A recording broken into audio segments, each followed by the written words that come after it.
we are going to be covering third-party libraries in React, and we will be doing this to set up Material UI today, and tomorrow setting up React Router. React Router is a very popular framework. Both Material UI and React Router are very popular frameworks. Router allows you to set up static routes, and the latest version of Router actually has a lot of really cool new functionality built in with a whole new set of data APIs. So tomorrow I've got 2 challenges ready for that. Today, we're just going to be worried about Material UI, and Material UI is really cool because it essentially has every kind of component you can imagine already built out. So instead of having to code or write your own components or functionality, you could just search through Material UI's library or documentation and follow their examples, import their components to very quickly put together a React application. So before we dive further into that, let's just go over some general objectives.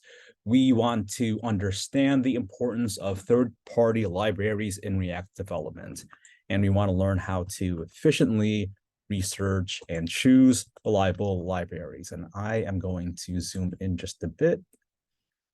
This should be a little easier to read. And we want to discover methods for importing and using third-party libraries effectively. So why use third-party libraries? Basically, it will speed up development time, especially if you're really only working towards a prototype, a proof of concept, or an MVP. The more you are able to rely on tried and true proven components provided by libraries and existing frameworks, the faster you'll be able to demonstrate whatever application you have envisioned inside of your mind. There are things to be careful of, though. You want to be mindful of what third-party libraries you're using. You want to do your due diligence and ensure that the libraries you are using are A, highly compatible with what you need your app to do, and B, well documented, popular enough that it's supported by a community so that when you do run into issues, there are resources available to help you troubleshoot and get past any blockers. Popular libraries are also very frequently updated and supported, so you're essentially guaranteed a steady stream of new features, additional functionality, and improvements as time goes on. Material UI is what we're going to be looking at, and let's see, looks like we don't have a link to it, or do we? This is the link. No, this is not the link. I'll have to fix that. But we could easily type it into our search bar and pull up the documentation this way. So Material UI is an awesome framework. It allows you to move faster with intuitive React UI tooling. It's got several core libraries, but we're primarily going to be focused on the core Material UI library. This other stuff is going to be more advanced, and you are free to play with it as much as you want after we get through the basics. So one of the key points of today's lesson is that you want to take the time to read through documentation when you're installing third-party frameworks. Don't just jump willy-nilly into it. Go ahead and take a bit of moment now to save yourself time later. Documentation will usually give you a lot of insight into how to quickly get started and get set up. Here we could see we are using npm install to set up the MUI material library. It's also got a dependency called emotion and a styling dependency called emotion/styled. So let's continue reading through these docs. Let's zoom in, and we can see that it lists out some advantages, allows you to ship faster, it's beautiful by default, gives you customizability, allows for cross-team collaboration, and it's trusted by thousands of organizations. Installation is pretty straightforward. Again, you have the simple command here. It gives you some warnings about dependencies that are no longer supported or no longer compatible, like the styled components library. So we aren't going to be using that. And then it talks about pure dependencies. So if you were using React, well, if you're using React, you're going to be using React and React DOM already. There's a font dependency and a little section on installing icons. One of the other things that Material UI provides is a library of icons. So if we were to click on Material icons, we can see that there is essentially every and any icon you could possibly need readily available. And it is as simple as clicking on any of these things. Let's say we want the settings icon, and it will give you instructions on how to use this and instructions on how to, oh, actually, wrong thing. That is this allows you to download the icons, but what we actually want is is it the icon component? Maybe it is this.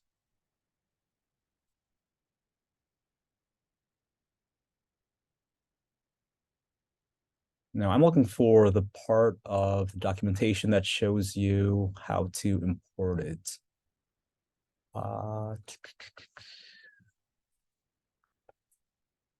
We'll go back to that later. Let's keep going through these docs. Let's look at usage. There's a quick start here that talks about this Hello World button. It shows you some code, and basically you'll be importing the button from the MUI material button, et cetera, location, and then calling it once you've imported it to render this button. So let's actually start a React project so that we can do this live while reading through the documentation. So like usual, I am gonna go use Vite because Vite is French for fast and we want to work fast. So Vite at latest. If you remember from last week, I was running into some issues where I was trying to install the project, but it wouldn't run because of a Babel dependency. It turns out 20.6.0 is no longer compatible with this newly released version of Babel. So if you were to run into that problem, I did include some troubleshooting instructions on how to bypass that. Basically, if you run node-v, it will tell you what version of node you are on. And if you are on 20.6.0, you will run into this issue where you cannot run npm run dev with Vite. So the solution is to use nvm install 20.6.1, and then to switch to that version using nvm use 20.6.1. As we can see here, I am now using 20.6.1, so I should not have any issues running React using Vite. So let's say material demo, not Nemo, and let's select React, and boom, let's cd into our directory. Let's run npm install.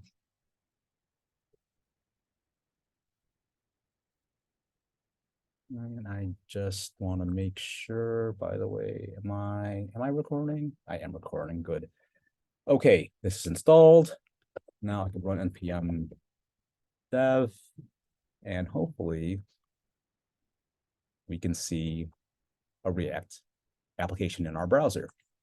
So now that we have that, let's clean up our repo a bit. Let's get rid of all this extra stuff that we don't want.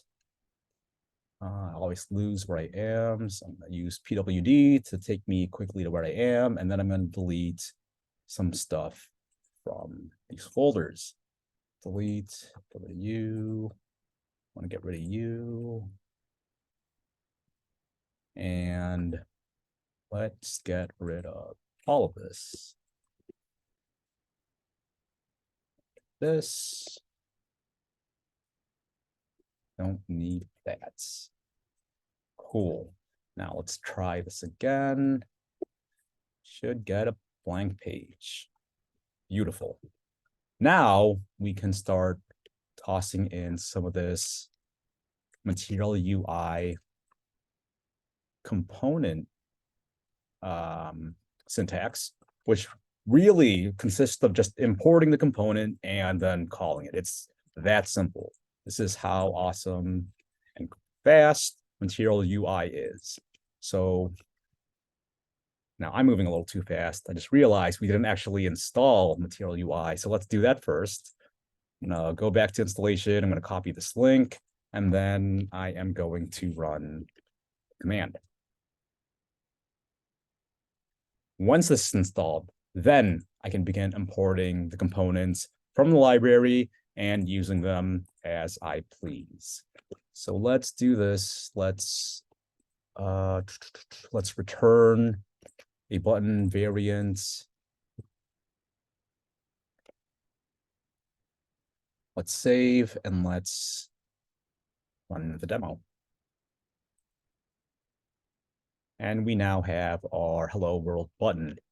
This is pretty much how straightforward material UI is. And the exercise is primarily going to consist of reading through the documentation and meeting certain objectives. So let's see, what else are we setting up here? Let's demo a few other things. Like there are buttons, and there are also button wrappers. A lot of components inside of material UI can be easily wrapped in wrappers. For example, buttons can be wrapped inside of button groups, which allows us to style our buttons consistently. So let's say I'm going to use a button group. Also, whenever you use something new in material UI, you want to import the components. So here I've got button imported, but I also want to import button group. Now that it's imported, I could use it. And button group is as simple as passing in something like variant. In this case, let's say, I think it's outline that I'm going to try. And within this button group, I'm going to create 3 buttons.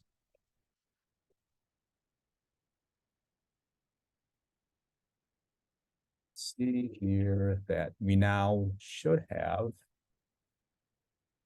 a button that is slightly styled differently from the buttons inside the button group. So let's look at our React.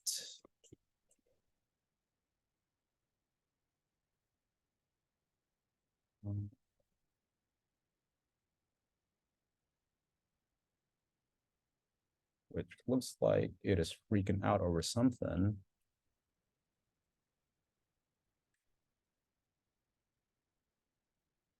Saying I don't have, oh. Let's do that. Okay, so what basically happened was my import was pulling in from material/button.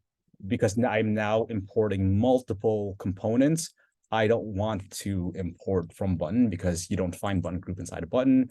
I'm just going to be importing from MUI-material. So now we could see we have a contain button, contain variant, and 3 buttons that are of the outline variant. So this is basically how simple and easy material UI is. Any questions so far? Cool. To give you an example or a preview of all the things you'll be using inside of the challenge, this is the import statement from the starter code for tomorrow. So by the end of today's challenge, you'll have something very similar to this. Of course, you can deviate from the instructions here and there because you'll have the starter code tomorrow to work fresh on the React router portion of the challenge. But basically, today's challenge is you're going to be creating a single page application that has a collapsible nav menu using the mini variant drawer. So what is that? Basically, we go into our documentation, let's go into components, and we can see that we now have even more complex components to look through. So let's look for this drawer component that it's talking about, and it is appearing inside of navigation. If we go inside drawer, then we see there's not just a drawer, but there's different kinds of drawers. There's a temporary drawer, which I guess I'm not sure what makes it temporary. Temporary navigation drawers can toggle open or close by default. So that's what a temporary drawer is. Instead of being permanently fixed open, it only opens once you click on the link. And that's not what we want for this example, though. We want to scroll down to where we have a mini variant drawer, which basically is this cute little condensed drawer that you could collapse and uncollapse. So that's the first thing that we want. Next, we want to be able to incorporate a toggle between light and dark theming. And we want to be able to see that, let's say, in the app bar. So this is the app bar. And let me actually backtrack a bit.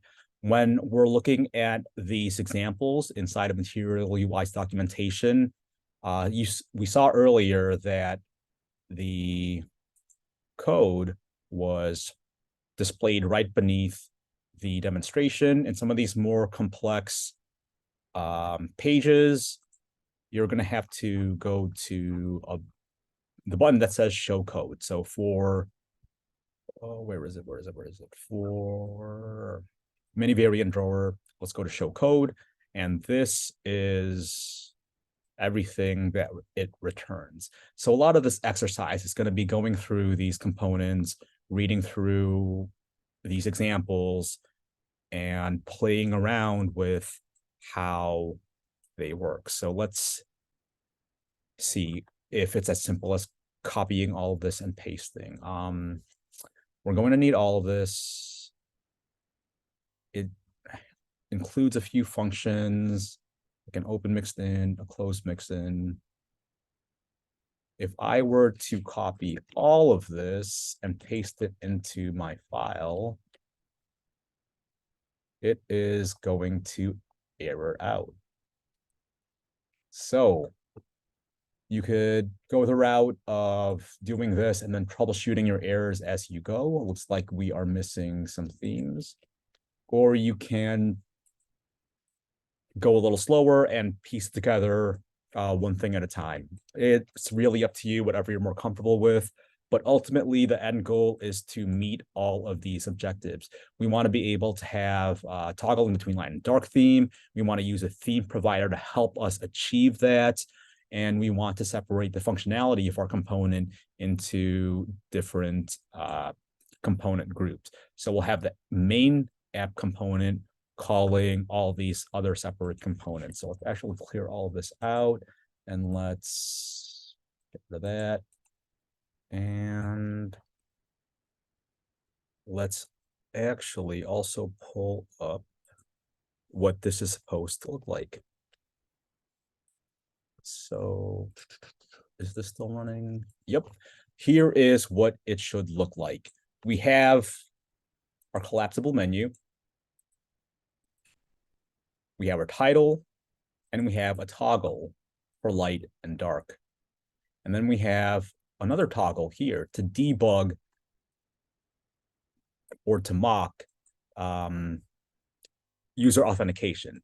If a user is logged in, well, I guess it means you should log in because you're not logged in.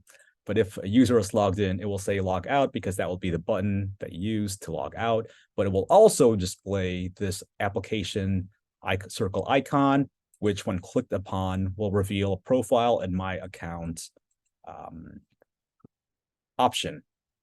And Our nav menu will have a list of links that we can navigate through.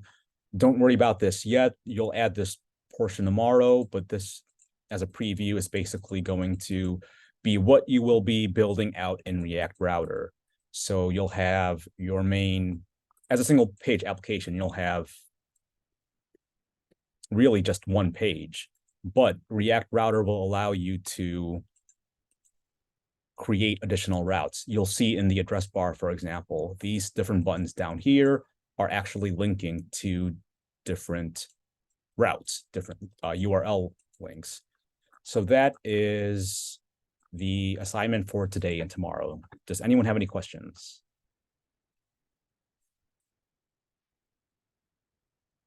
Cool. I believe that's about it. I don't think I'm missing anything.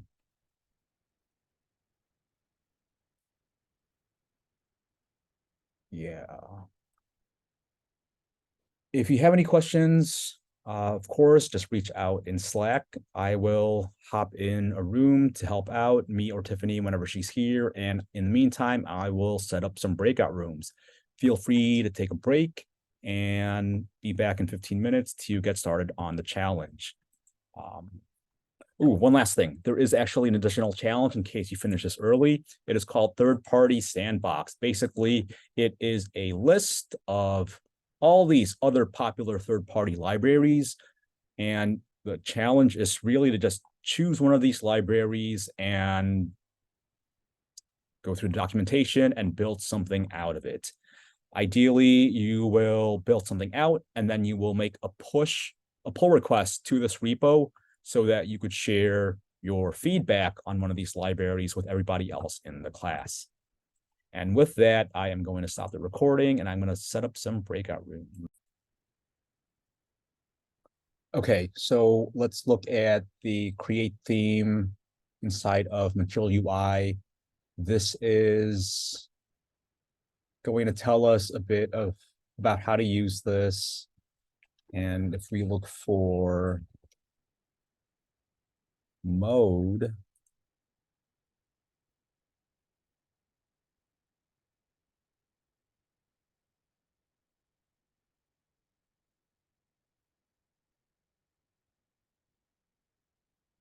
we could see in this example here that there is a parameter mode where if it is equal to light, it's basically a ternary here. If it's equal to light, then it's going to run these values. Otherwise, it will run these values. So my ternary is a lot simpler here.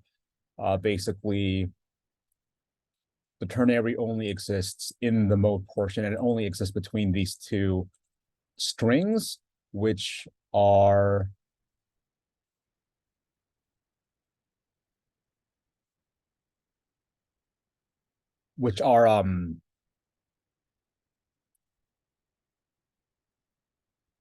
it's either going to be dark or it's either going to be light, depending on whether toggle dark is true or false. And so if we go down to where the state is being set, we see that I am passing set toggle dark as a prop to the app menu component. And if we go to the app menu component inside of my nav components,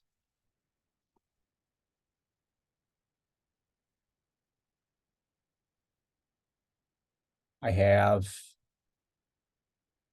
props being pulled in, which means I could continue to pass these props down to child components.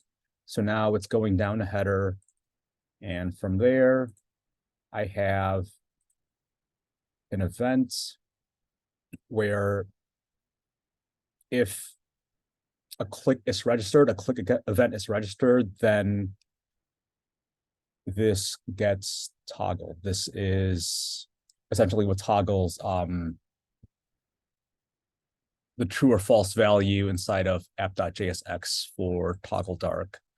And that header menu exists inside of the app menu.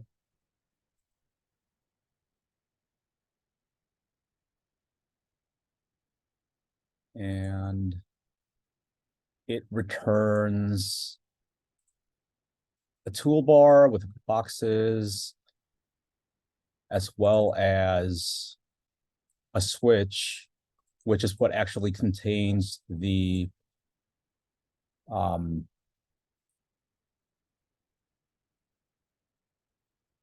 click mechanism for toggling the true or false value for toggle dark. So it's a switch, and basically it's either going to be checked or unchecked, and it calls this handle change theme function when the event is registered. And if we look inside of the material UI docs for switch, you can find some documentation on how switch works here. It is essentially this form control label, and when you switch it between its true or false value, this default check is what is being adjusted.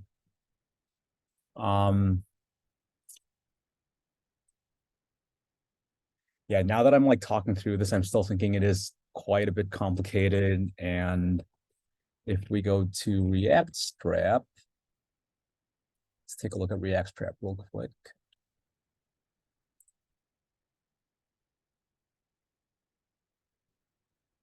Let's see what their equivalent is for switches.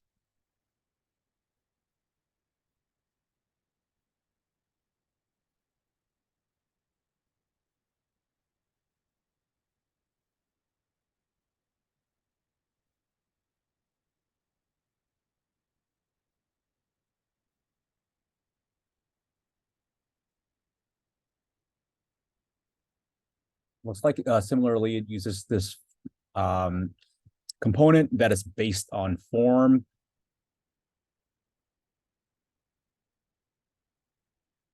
It looks like it takes an input type, it passes it some role prop. It similarly has a checked state and an on-click event. So actually, it is pretty similar. I haven't used React Strap in a long time, so I can't say how much simpler it is compared to Material UI. But I think if you are finding Material UI a little too complicated, give React Strap a shot. I'm not sure if I'll be able to rewrite what I have for Saturday to use React Strap instead of Material UI, but you can find all of this code inside of we were to go to Saturday's challenge, scroll all the way down, go to router day 2. You'll be able to see the code, the starter code. Well, that's what I should have done, just the starter code, maybe.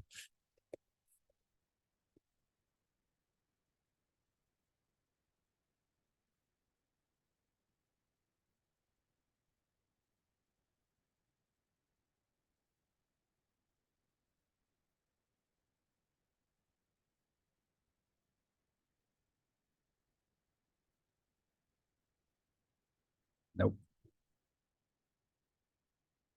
Oh, it starts on the day 2 repo.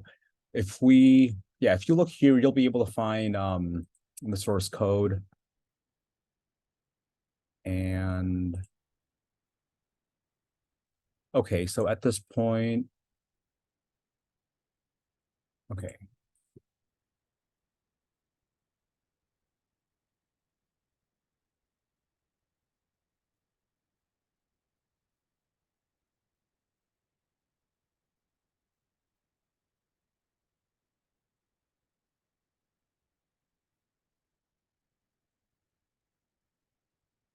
Yeah, I don't know if it's much simpler here, but let's try this again. We have our toggle dark state. It is getting passed to app menu. Okay, this really isn't that different.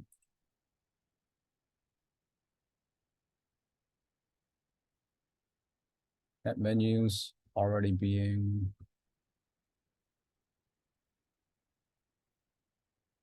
Oh, that's why I should close this. Don't save. Open it again.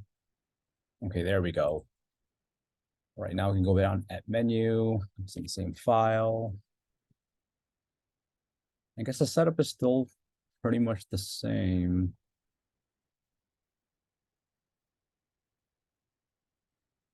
Okay, let me ask you all this. Does this help at all? Showing you how it's being passed from a state inside of app down to a prop being passed to app menu as another prop being passed to header menu. Is that helping give a little more context to how the state is being changed?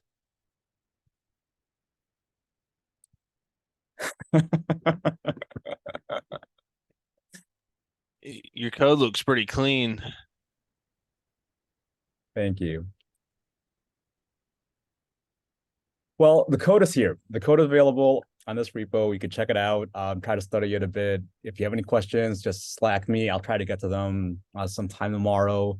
Again, I don't think I could rewrite this to use React strap. And honestly, I'm not even sure how much simpler that'll make it in the end. But I did wanna be very clear about that Chad actually wanted this to be written in around React strap. So hopefully Material UI isn't too painful for you all. But hey, you all chug through it, so great work on that front. Um, is there anything else with this challenge that I could maybe try to go over real quick? Um, One thing maybe is like at the bottom of the lot of the MUI ones. Mhm. Can you go to one of those real quick? Sure. Yeah, so you just have all your MUIs in like just one spot kind of Yeah, here. yeah. My reasoning for this was when I was looking through a lot of the documentation and looking through the examples, a lot of these code examples, like let's say, let's go to what was it? The drawer and down to the mini variant drawer. If we go to the code, we see that there's a lot of like these built-in functions, right? Mm-hmm. And these aren't really any functions that we need to change ourselves. So it made sense to me to have all of these separate in their own file, because all we really want to do with these is to be able to export them and to be able to import them when they're being called.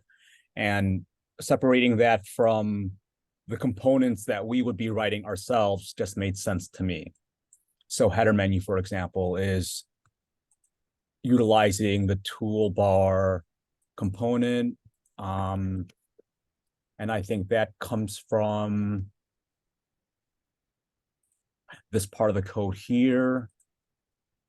So really, in addition to reading through the docs and pasting in these examples, I'm really just moving a lot of things around in a way that A, cleans it up, and B, um, separates the functionality into a way that kind of makes sense so that I could just kind of start to reorganize that as I need. And the end result was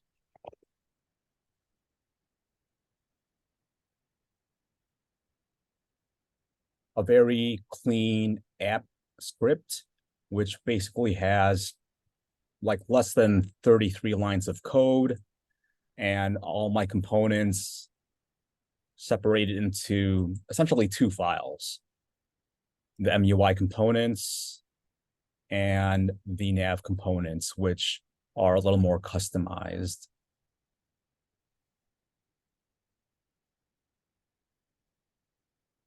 So a lot of this code really is the same code that was inside the documentation already. It was just a matter of sifting through it, moving things around, and cleaning up as I go. Does that help? Does that make sense? And then you just so you do each of those component things as functions, and then you just export those functions Yep, exactly. rather than trying to like return a bunch of stuff and those you just use them. So basically, sure, strictly for functions, pretty much, right? Right, right. Right. So some of these, I think a lot of these do return things, but they Yeah. return only the things that kind of make sense with within what the functionality of that components should be. Like the auth panel, for example, really only returns the grid that contains the auth panel in the top right section of wherever that is of the demo. So this is literally all the auth panel is.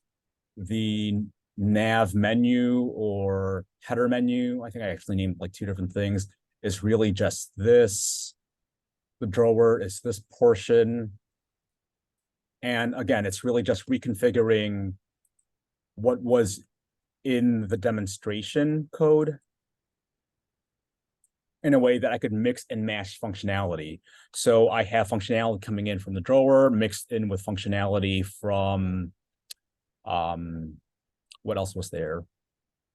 The toggle sliders, whatever they were called, the switches, and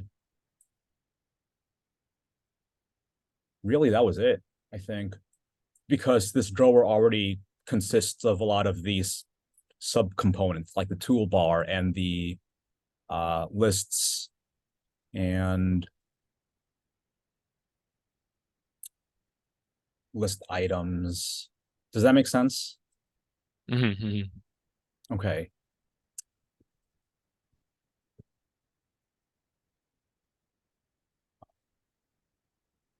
Yeah, I just ripped apart all their examples and put it back together in a working fashion. It's just separating it out was the part I was having a lot of difficulty with. So Yeah, definitely. I mean, that's pretty much the whole challenge, to just familiarize yourself with the documentation for this third-party library. I mean, the advantage of Material UI and other component libraries is it provides a lot of the tools you need to create the app that you need. But if you're not diligent about the documentation, it's easy to get lost. And be prepared again for trial and error and doing a lot of cleanup. So I don't know, maybe the exercise is supposed to be painful. That's the best way to learn, right? this is on the next assessment. I don't know. I don't know. I don't think so. I don't think there's going to be a lot of like refactoring existing third-party library demos in the next assessment. I think really it's going to be just like the last assessment, a lot of free form stuff. You'll have a lot more freedom to create things from scratch rather than trying to wrestle with pre-existing code.